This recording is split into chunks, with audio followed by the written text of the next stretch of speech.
सच्चाई की बारिश होती है। यहाँ पर समाचार नहीं, विचारों का जंजाल होता है। हम लाते हैं आपके लिए एक अनूठा अनुभव, जहाँ कहानियाँ नहीं, व्यक्तियों की बुनियादें बनती हैं। हमारा कर्तव्य है आपकी आवाज को प्रमुखता देना और आपके सवालों के जवाब ढूंढना। तो बढ़ाइए कदम और इस सफर में हमारे साथ चलिए, ताकि आपको मिले हर बड़ी खबर सबसे पहले। बिल्हौर नगर पालिका क्षेत्र अंतर्गत वार्ड नंबर 3 गया प्रसाद नगर में डॉक्टर भीमराव अम्बेडकर की जयंती के उपलक्ष्य में बिल्हौर विधायक राहुल सोनकर पहुंचे, जिन्होंने सर्वप्रथम डॉक्टर भीमराव अम्बेडकर के चित्र पर माल्यार्पण किया। तत्पश्चात सभासद व उपस्थित क्षेत्रवासियों ने अम्बेडकर के चित्र पर माल्यार्पण व पुष्पांजलि अर्पित की। इस दौरान वार्ड सभासद देवेंद्र कुमार सविता द्वारा विधायक राहुल सोनकर का स्वागत किया गया। इस कार्यक्रम में क्षेत्रीय विधायक ने संबोधित करते हुए डॉक्टर भीमराव अम्बेडकर के जीवन पर प्रकाश डाला।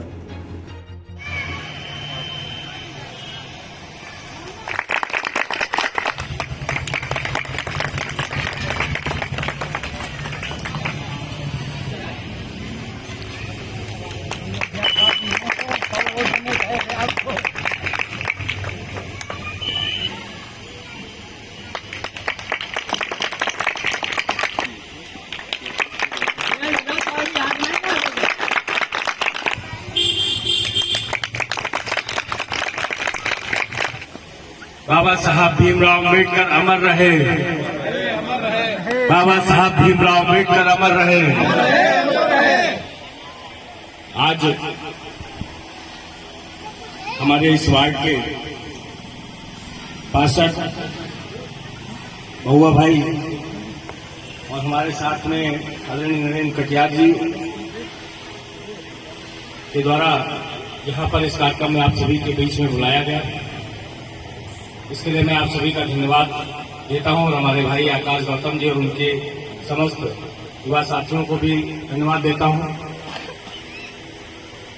आज हमारे इस देश के प्रथम कानून और विधि मंत्री, भारत रत्न बोधिसत्व बाबा साहब भीमराव अम्बेडकर जी की आज 133वीं जन्मतिथि है, जन्म जयंती है और भारत के हर कोने में यानी कि देश में विदेश में हर जगह मनाया जाता है।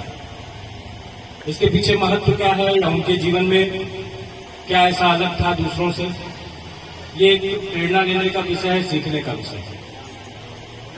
क्योंकि हमारे सामने बैठे हुए लोग किसी भी समाज के हो सकते हैं, अनुसूचित जाति के भी हो सकते हैं, अति पिछड़ा वर्ग या पिछड़ा वर्ग भी आ सकते हैं, ब्राह्मण भी हो सकते हैं, क्षत्रिय भी हो सकते हैं, लेकिन उनके जीवन से प्रेरणा प्रत्येक व्यक्ति को लेनी चाहिए।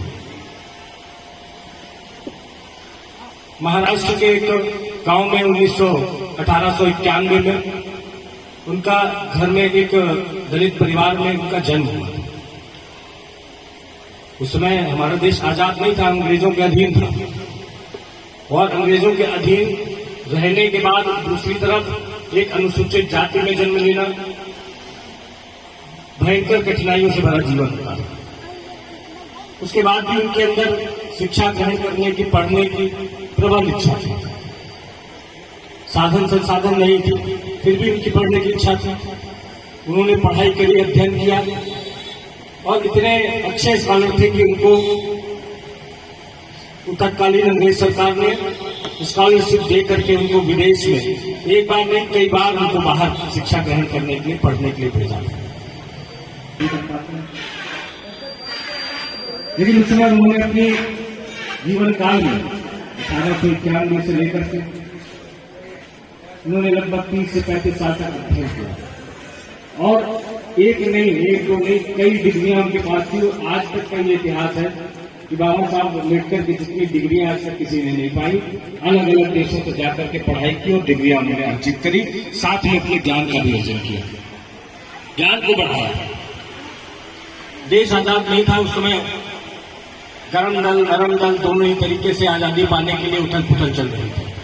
जहां गांधी जी नरम दल के का नेतृत्व कर रहे थे, वहीं गरम दल के सरदार भगत सिंह वो अपने तरीके से स्वतंत्रता चाहते थे। करेंगे और एक दिन अंग्रेजों का दिल पिघल जाएगा और वो भारत छोड़ करके चले जाएंगे, पूरी तरीके से स्वतंत्र हो जाएंगे। जीवन शैली को बना रखा लेकिन ये लोकतांत्रिक देश है और एक ना एक दिन उन लोगों को भी अपना लोकतंत्र में ही चलना पड़ेगा और लोकतंत्र में ही उनका विश्वास उनका अटल रखना पड़ेगा, क्योंकि बहुत ज्यादा दिनों तक धार्मिक किताबों में चल रही चीजें आगे नहीं चल पाती।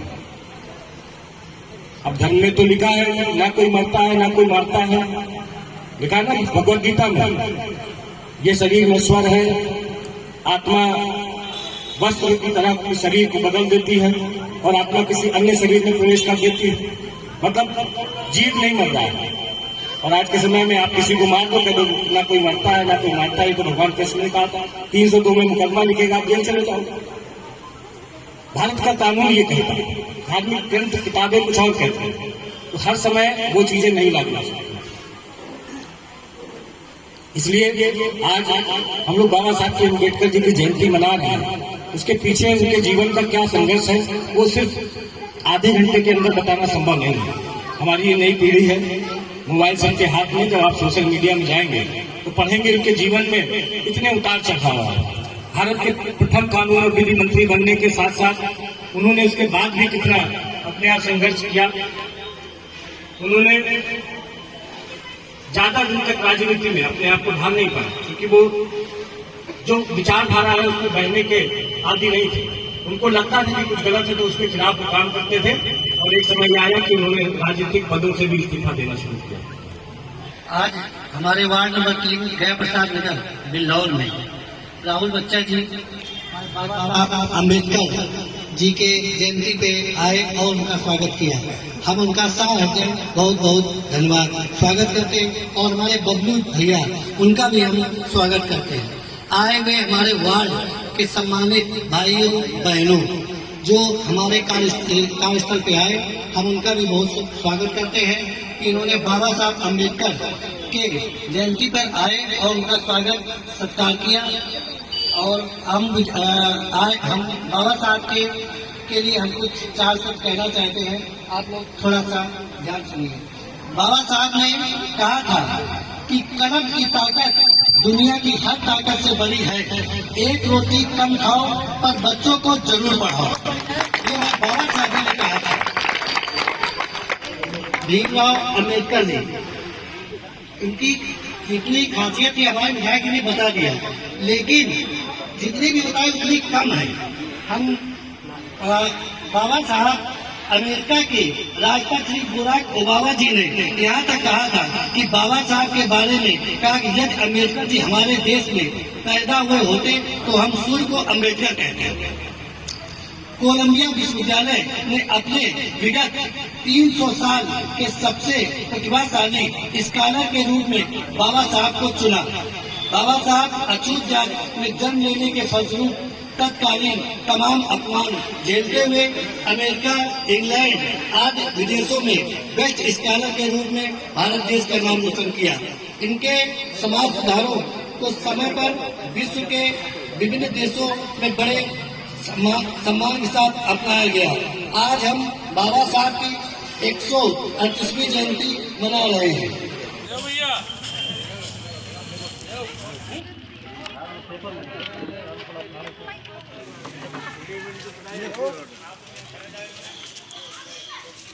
बाबा साहब भीमराव अम्बेडकर जी की 133वीं जन्म तिथि के अवसर पर यहाँ पर हम लोग सभी पूरे भारतवासी उनको याद कर रहे हैं।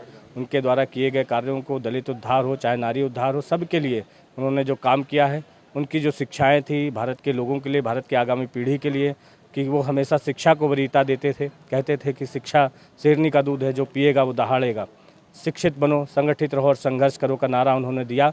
और संघर्ष, उस नारे को लेकर के आज हमारे तमाम नौजवान साथी आगे बढ़ रहे हैं। और जो इस नारे को कहीं ना कहीं पालन नहीं करते या जिनको इस विषय में जानकारी नहीं है, तो वो आज भी संघर्ष कर रहे हैं, भटक रहे हैं। लेकिन सही संघर्ष वही है जो अचीवमेंट के लिए आगे बढ़े, शिक्षा के लिए आगे बढ़े, और दूसरों को शिक्षा देने के लिए भी आगे बढ़े, दूसरों को आगे बढ़ाने के लिए भी हाथ आगे आए। इसलिए बाबा साहब का जो संदेश है वो आज पूरा होता दिख रहा है। अम्बेडकर जी संविधान के रचयिता हैं, लेकिन विपक्षी पार्टी आरोप लगा रही है भारतीय जनता पार्टी के ऊपर कि संविधान को भारतीय जनता पार्टी से खतरा है। कल भी हमारे अमित शाह जी ने, हमारे इस देश के जो गृह मंत्री हैं, भारतीय जनता पार्टी के पूर्व राष्ट्रीय अध्यक्ष हैं, उन्होंने कल भी ये विषय पत्रकारों के सामने कहा था कि भारत के संविधान की आत्मा आरक्षण है और आरक्षण को कभी कोई समाप्त नहीं कर सकता है।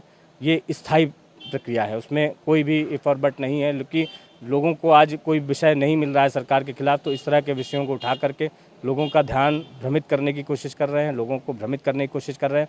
लेकिन वह ये नहीं जानते हैं कि हमारे जो नौजवान युवा हैं, दलित वर्ग से आते हैं, अनुसूचित वर्ग से आते हैं, वो शिक्षित हो रहे हैं और उनको भी पता है कि आरक्षण को समाप्त करना असंभव